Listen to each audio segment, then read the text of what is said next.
So not in where today Heidelberg is. And there are always pieces found from them. And of course in the 19th century houses here, especially Metzen here in Heidelberg is always the most renowned one. And so many of these houses were built by professors at the university.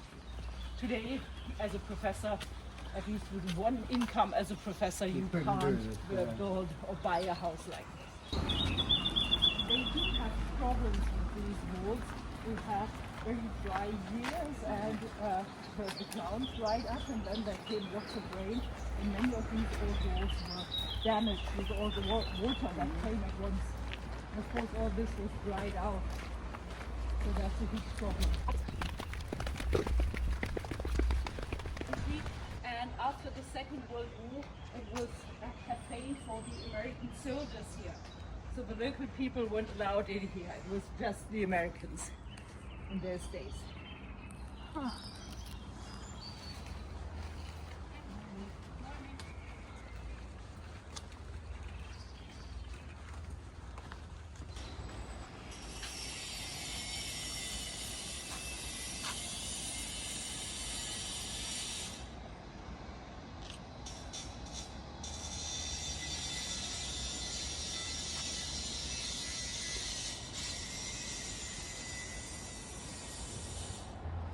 Coming up here is called the Philosopher's Walk, but actually here it really starts, so you can see why people come up here. It's, you can see all the old town and the castle at the same time. But why is it called Philosopher's Walk? So it was vineyards here all the side. It's too steep today. You can only manually work them, and the soil is not good enough really for doing that.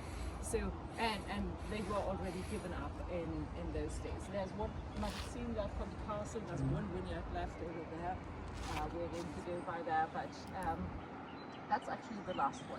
Well, but in the middle of the 1800s, this was turned into the Philosopher's Walk. So there was already tourism picking up at that time, so that started in the early 1800s with the castle ruin, of course.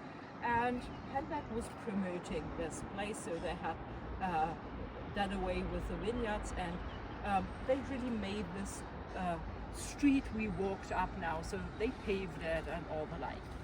And actually what seems to have happened is that they made it a marketing stunt to name it Philosopher's Walk. So we had some interesting philosophers here teaching at Heidelberg University. You probably heard that Heidelberg University is Germany's oldest university. And especially there were some interesting medieval philosophers, but these are not known today. So there's one later, Hegel, who was here. So he's a really important one.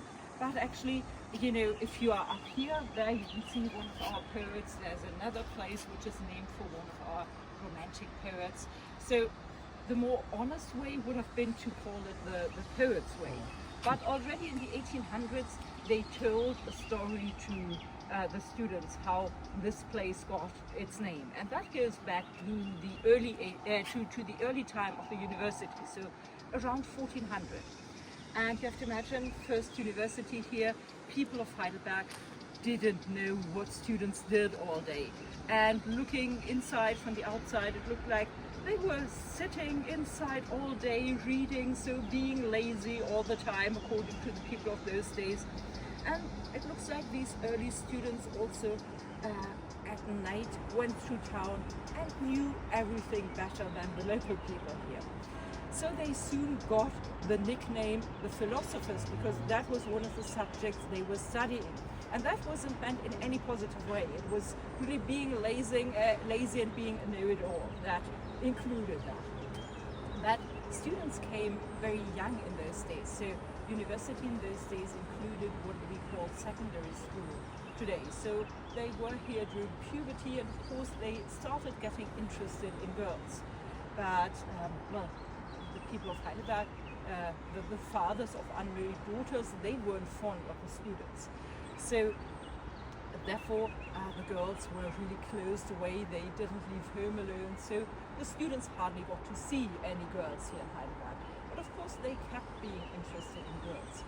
And what they did is go to the villages around. So here Neuenheim, the part of town down there, that was an independent village in those days. So we crossed the river. Of course, they weren't more popular in the villages than in town, but in the villages, the girls had to work. So a student had the chance to meet a girl in the fields and to make an appointment to later in the day walk up here to the vineyards and meet up there. And from that, this walk up got the nickname the Philosopher's Walk. So it wasn't really the real philosophers that refused. And yeah, at least according to that 19th century story. But I also like that much more than the real. Yeah. So we had some poets here. So here Eichendorff, he's one of our romantic poets. He really looks like went up here, wrote here. He fell in love to a girl here in Heidelberg, and the parents weren't happy either. So they sent her away, and he couldn't find her. And well, you know, that made him a romantic poet. He wrote much very sad poetry, and it looks like he did that up here. In order to protect the new castle down there, and then lightning struck up there, and you can imagine that was the end of the upper castle. And in the 19th century, on top of the little remains of the old castle, they built like a spa hotel. They drank milk all the time up there. I don't think people would consider that very good today, but well, that's what they did. And today it's a hotel and a cafe, so you probably went to the castle with a funicular. If you had gone one station further, you would have ended up there. So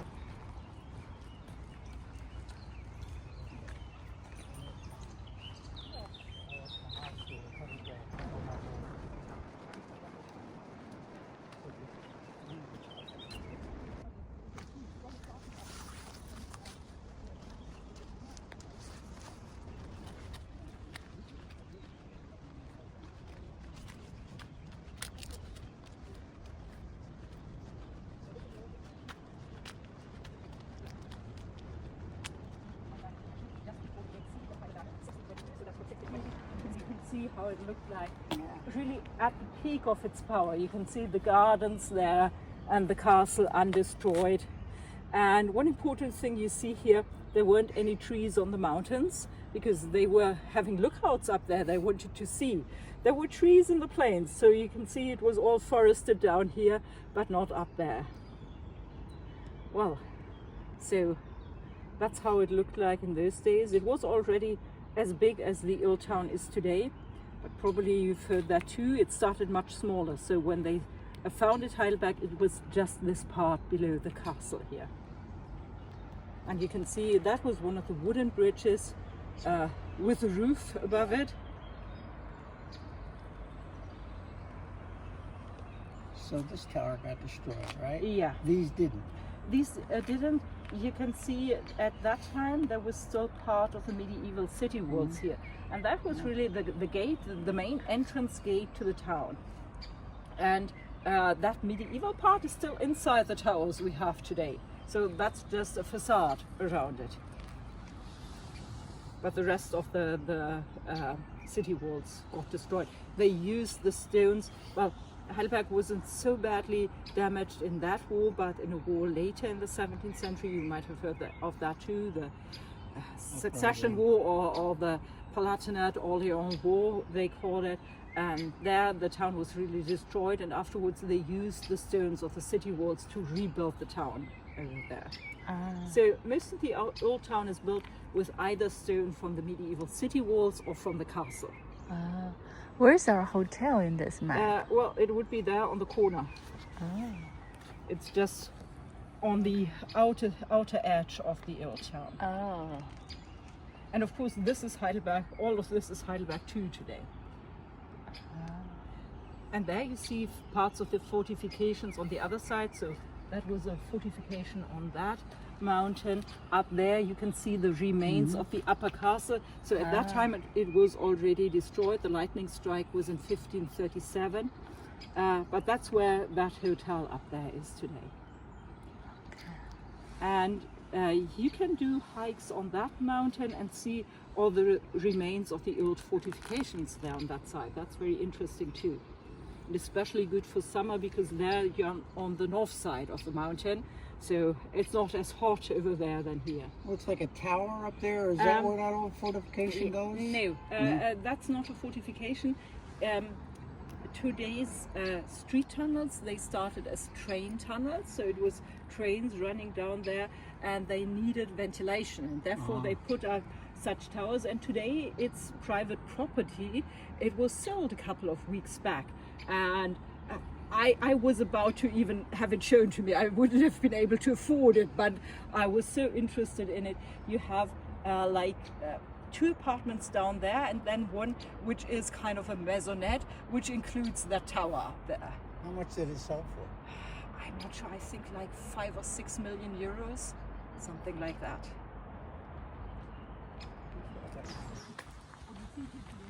That was rebuilt in the 19th century. But actually there used to be a village here which fell to ruins during the 30 Years War. So all the people died. It was never rebuilt, but in the 19th century they rebuilt it. And we can go the other side. It's a nice looking park today.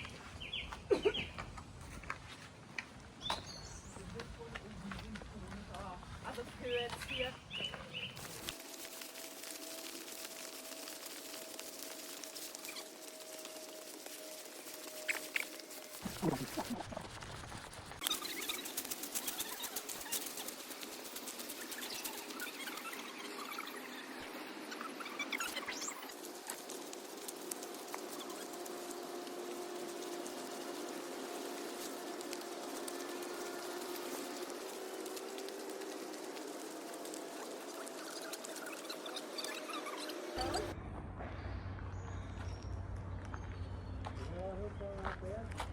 You have the trees in the garden of the hotel. So at the corner of the mountain there, that's your hotel.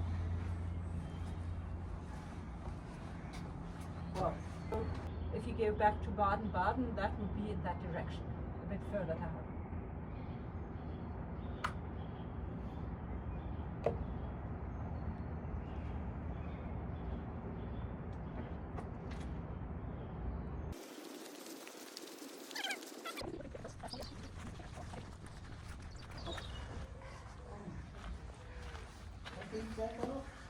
That 56 meters.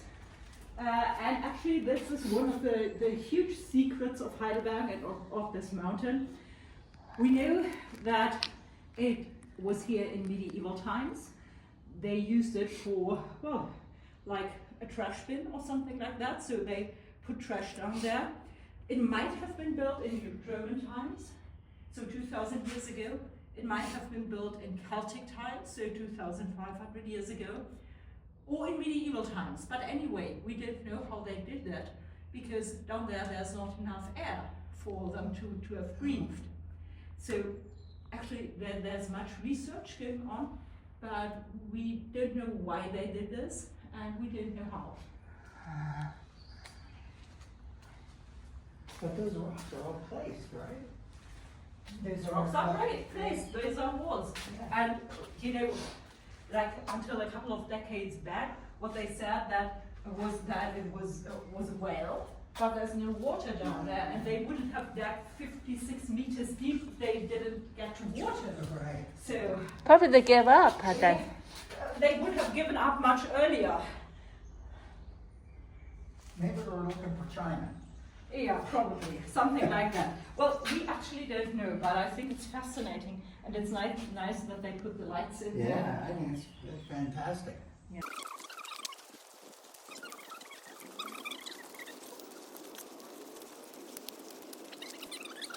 This mountain higher up, there's another one, but that's closed on Tuesday. So if you want to see that, you should come back to do the hike between Wednesday and Sunday one day.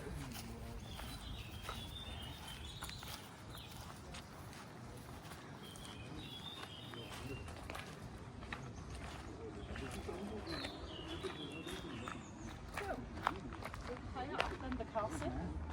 Higher up than the hotel, not as high as the other mountain. That's about 100 meters higher.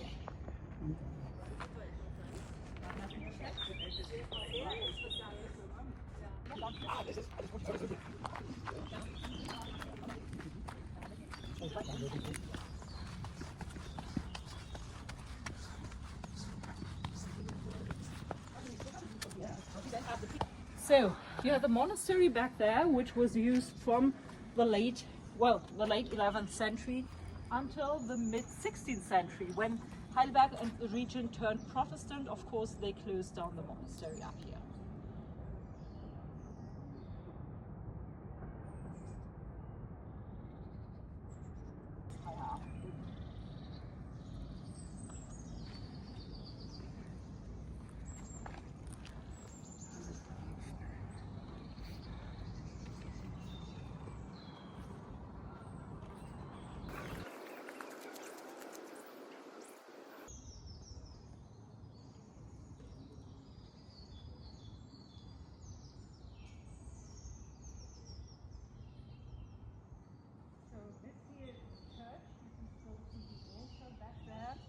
Down there, that was the living quarters. And the tower was built in the 19th century with stone from this monastery ruin here. So in the 19th century, people started hiking along to understand that one.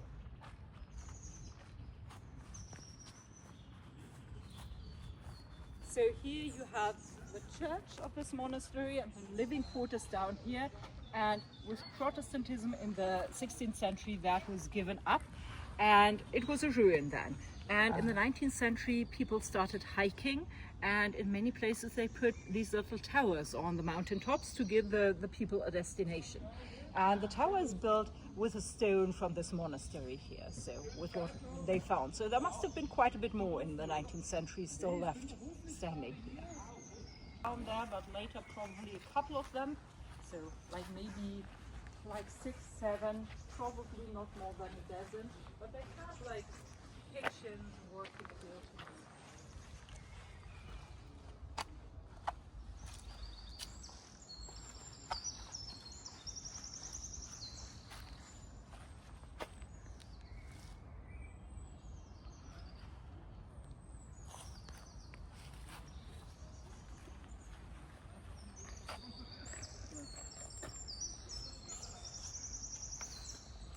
See where the doors were. This must have been a lock. Yeah. Right.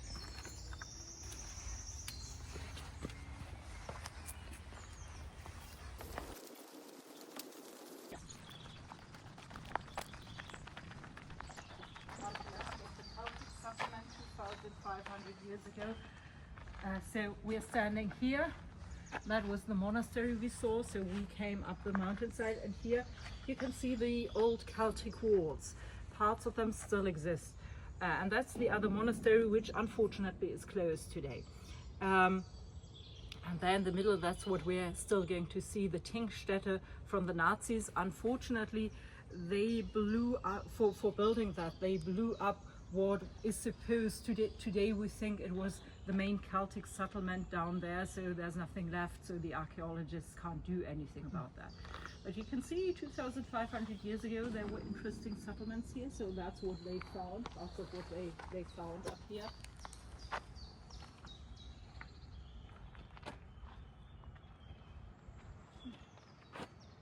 So that was a tool. That's all gone. Yeah. Yeah, they were Bronze Age people. Yeah. And that was for stabilizing a wheel to make it more stable. And that was the upper monastery, so the bigger one. We've seen the smaller one. So there were the Celts up here, then the Romans. They had a small temple up here. They had a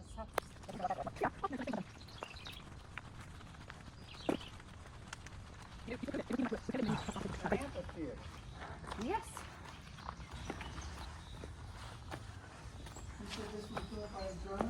This was built by the Nazis. You know, in the early times of the Nazi reign, they wanted to build over 400 of them. throughout Germany to have, propaganda meetings and the like. This is one of the few they finished. Then radio became much more popular, and they took the radio mainly for propaganda. It has 8,000 seats, and I think space for 15,000 people standing. So far, so many people who want to hike up here. But I think it's a fantastic place. Later in the day, we would see people running up and down the stairs. They use them for training a lot. So young people.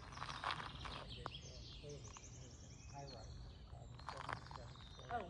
So gym is closed. So Yeah. run. Yeah. Well, I do walk these up, but I won't run them up and down. I don't want that done.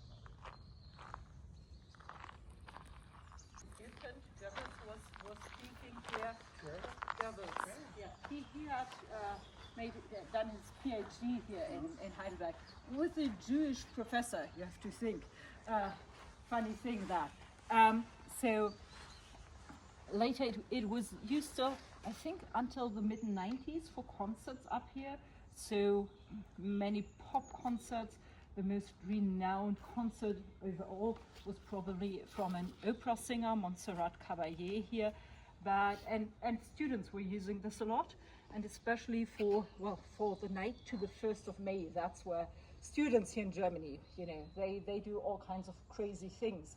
But the problem is that 2 years in a row they set the forest on fire in this night, and now you're not allowed to come up here on the 30th of April, 1st of May. So that doesn't happen any longer. And this place is deemed safe, for small quantities of people, but they are afraid if they have 8,000 here and there's any problem at all,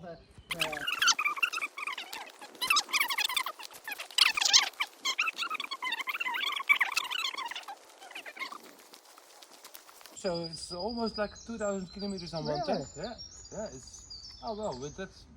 it's it's pretty. That's quite the camper. Yeah, we always did it in the Land Rover Defender. And that drove like 1 on 7, and this one drives like 1 on 5. So yeah, with the Defender you're doing everything outside. Now we got everything inside. I love it. It's Shower, big bed, bed from 160 by 220. So like a royal king size bed. We have television. We even have the cat with us. Yeah, I saw we a see cat. that. Nice one. A big fridge, like a normal house fridge with a freezer and a cooler. And everything runs off a generator and Everything runs on solar. Okay. Oh, okay. I've got a generator, a backup generator in the side here, but everything runs from a really big solar panel. At least 4 big solar panels on the roof and 1 big, really big battery. We can live like, let's say, 7 to 9 days without the sun. Without the sun. Without the sun. So imagine when the sun is shining. Every single day it's completely full. Yeah. It's completely full. Oh, so you But don't when need. you fill the tanks up, that's very costly at the moment. Well, that's why you need to leave Europe quick. We just left 3 days ago in the Netherlands, and we're going to Mongolia. So yeah, when you cross the borders from Europe, then the diesel prices go way down, like 80 cents or something. But you first have to get there. Yep. Well, I always say when you drive something like this, you just fill it up and just look to the right. Let's say like this. It doesn't cost me anything. Right. Okay, I need to buy food. Yeah. But if you're back at home, you need to buy food as well. Yeah. So that's the biggest things are the biggest cost is definitely the diesel. Yeah. The rest, you need to pay it also when you're back at home. Let's say taxes.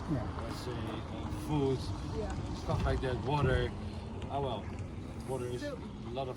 When do you think you're going to get to Mongolia? How long is that going to take you?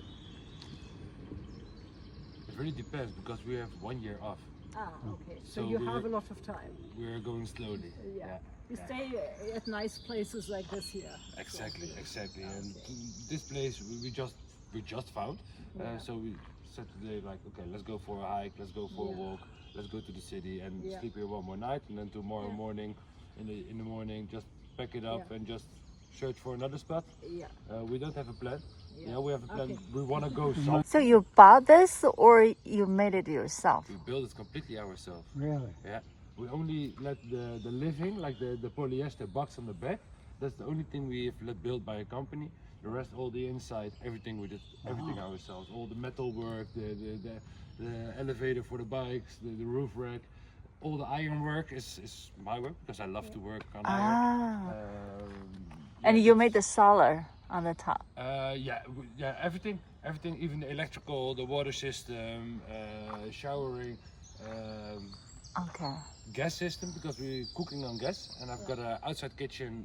Well, how do you call it? LPG. Yeah. LPG we're cooking on. So yeah, we bought a special gas stove for LPG with different burners in there because yeah, normal gas, camping gas and LPG doesn't work together. Right. So yeah, we got a 40-liter LPG tank, and that will last for like 6 That'll months. last for a while, yeah. 6 months. Because 20 pounds lasts for a long How time. much Oh money? yeah, and it is really hard compressed. Yeah. So yeah, and you're not using that much. Well, hey, good luck. Thank So, you very much. meeting you. Have a nice day. How much money you spent to make this one? Oh well, it depends. If you're gonna only money-wise, it's like 110,000 euros. But if you're gonna compare it with your hours, Yeah. oh well. It's a lot. So okay, say if you want to sell it after 1 year, how much you want to sell it for? Oh well, the market now on these things are going from 250,000 to 500,000, and it really depends what kind of truck is it, how many kilometers is on there, what kind of Okay, water system got do it. you have, and all that kind of things are comparing with, Okay. of course, money-wise, because yeah, some people said no, I don't want to have this, I want to have that. I see. So that's yeah. Really cool. Nice. Really Oh well, cool. it's a hobby, and we always say a hobby can cost money. Doesn't matter. Of course. Do you own a house at the same time? Yeah.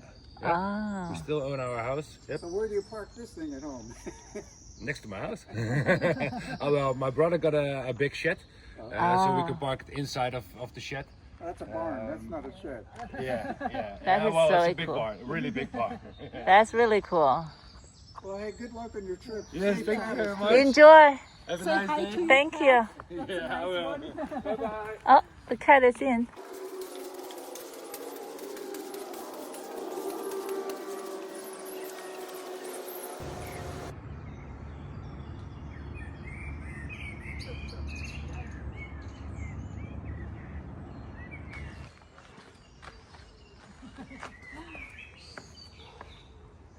The one behind is a bit higher, and we were on there. So we were all the way on the top. Yeah.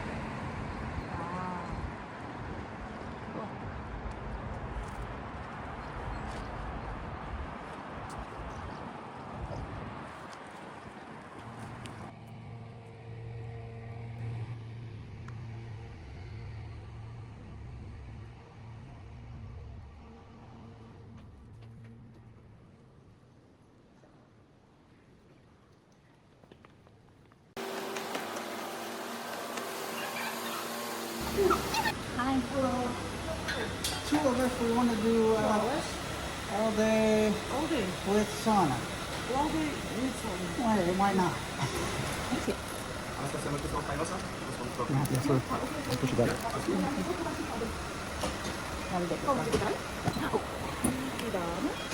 Thank you.